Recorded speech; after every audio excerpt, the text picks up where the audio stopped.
Mr. Clean, tell me is that real? Gue hari ini ngelakuin tes KTM RC390 yang baru-baru ini diluncurkan di Indonesia. Motor ini diusung mesin 1 silinder berkapasitas bersih 373,2 cc. Mesin 1 silinder ini punya karakter kuat di tarikan bawahnya, beda dengan mesin 2 silinder yang lebih bermain di putaran mesin atas. Makanya tadi waktu gue cobain langsung, tenaga bawah motor ini terasa nyentak, enak, halus. Perpindahan giginya juga terasa halus, nggak kasar. Tapi kekurangannya tentu ada juga dibandingin motor Jepang. Mesin KTM ini terasa lebih kasar dari suara. Terus sekilas suara dari kipas cukup kencang juga dibanding motor-motor Jepang. Tapi overall tenaga 370 cc dari mesin 1 silinder ini bagus dan nyaman. Kalau masalah dimensi, motor ini terbilang kompak, nggak terlalu besar dan tidak terlalu kecil juga. Pas buat ukuran badan gue yang punya tinggi 165 cm dengan bobot 55 kg. Tapi waktu gue naik di joknya, kaki belum bisa menapak dengan sempurna naikin. Karena waktu naik posisi badan juga terbilang pas, walaupun jarak antara badan dan stang karena sedikit jauh. Itu juga disebabkan karena stang dia yang bentuknya memang sengaja diikat di segitiga yang terasa lebar. Buat kaki-kaki terasa enak juga. Waktu kita dalam kecepatan tinggi, motor masih terasa nyaman. Waktu bermanuver itu juga nyaman, lincah. Mungkin karena adopsi dari rangka tralis ini yang bikin motor bisa lebih lincah dibandingin kita pakai deltabok. Di bagian kaki-kaki, KTM RC390 ini punya kelebihan dibanding motor sport lain di kelas menengah.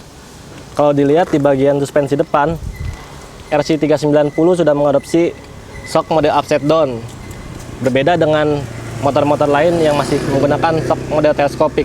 Kalau dilihat di bagian belakangnya, swing arm yang digunakan juga sudah lumayan besar.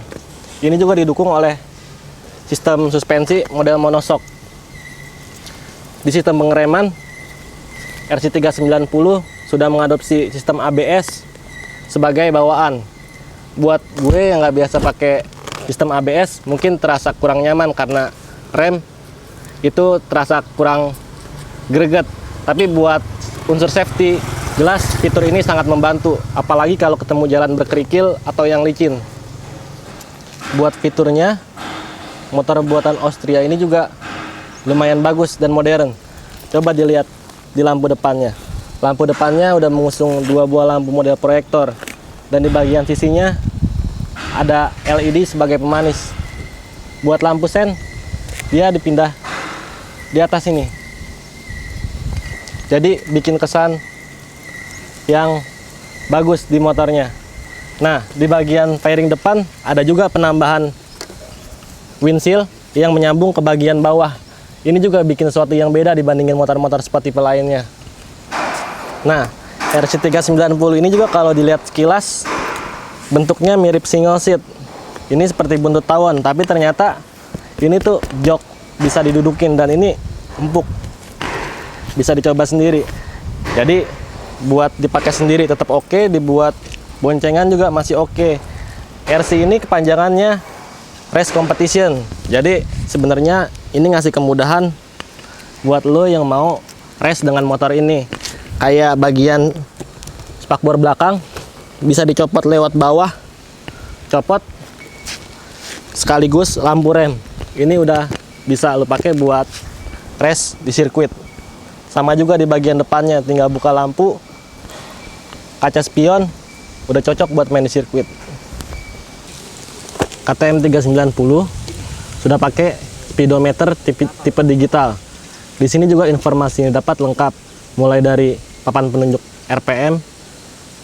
Di sini ada posisi gigi, kecepatan, ada penunjuk bensin dan juga suhu mesin. Ada jam juga. Jadi semuanya bisa dipantau lewat layar kecil digital ini. Di modenya juga ada banyak fitur. Bisa dilihat ada trip, odometer, Jadi buat lu yang pengen tahu jarak antara rumah lu ke kantor atau ke tempat kuliah, bisa langsung pakai mode trip di sini. Nah, di mode set kita bisa tahu di sini berapa kecepatan rata-rata kita selama berkendara. Di sini juga bisa kelihatan berapa konsumsi bahan kita dari jarak yang kita tempuh.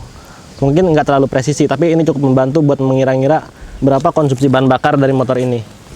Kesimpulannya, dari segi fitur, motor sangat terkini banget. Dilihat dari fitur headlampnya, desain fairingnya, fitur-fitur keselamatannya, udah cocok banget buat lu yang suka motor-motor kencang. Tapi motor ini juga tentu butuh penyesuaian lagi, karena powernya gede. Buat lu yang bawa-bawa awalnya dari motor bebek atau matic harus butuh penyesuaian.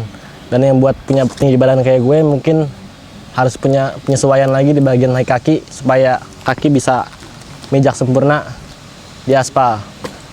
Kalau dari tenaga, mesin 390 ini yang diusung juga bagus. Tenaga yang keluar halus, perpindahan gigi juga gampang. Tentu ini juga jadi nilai lebih tersendiri selain tadi faktor berisik dari mesinnya.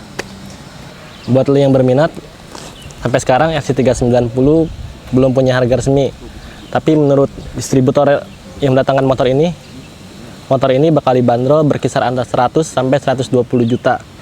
Jadi siapin aja kocek lu kalau mau ngerasain KTM RC390 yang ready to race.